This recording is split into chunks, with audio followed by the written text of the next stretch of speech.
Her şey kurtardı. İndi de hamı düşüb üstümə ki, niye deyirsən 370 manat, 500 manat normal qiymətli toylarda. Ay bala, gidin çadırda toyunuzu eləyin də. Şimdi sizi məcbur eləyin ki, ən bahalı restorana çıxırsınız. Gidin qapınızda çadırı qurun, akustika full. Muskat da ucuz gəlir çadıra. Qəşəng çağırın.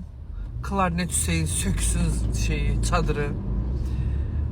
Dağıtsın oraları. Gözəl müğənilər çağır. Alma Saraylı'nı çağır. Yaxşı oxuyanlardan deyirəm. Nədir Bakı toyları belə qəşəng olur. Çağır gözəl bu. Firuz Səxavəti çağır. Sonra Canım Sadisin. İlkini çağır. Babəki çağır. Belə mən də çağır. Gəlin belə əkə-pükə toyunu aparım, çıxım gedim də. Çadırda 50% indirimdir bu arada. Söz verirəm. Kim Bakı toyunda çadırda toy eləsə 50% indirimdir.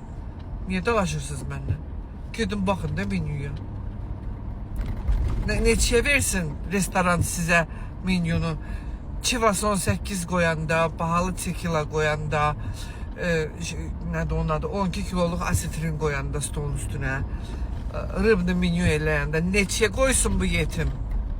Öz evini geçsin, banka qoysun, gətirib səni toy eləsin. Yaxşı yeməyin, yaxşı qiyməti var. Eləmə.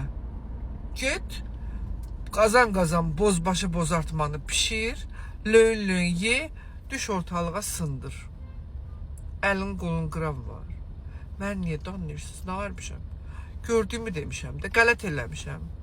Deyir, nə qayrən qalır təptəzə, görənə verirlər cəza.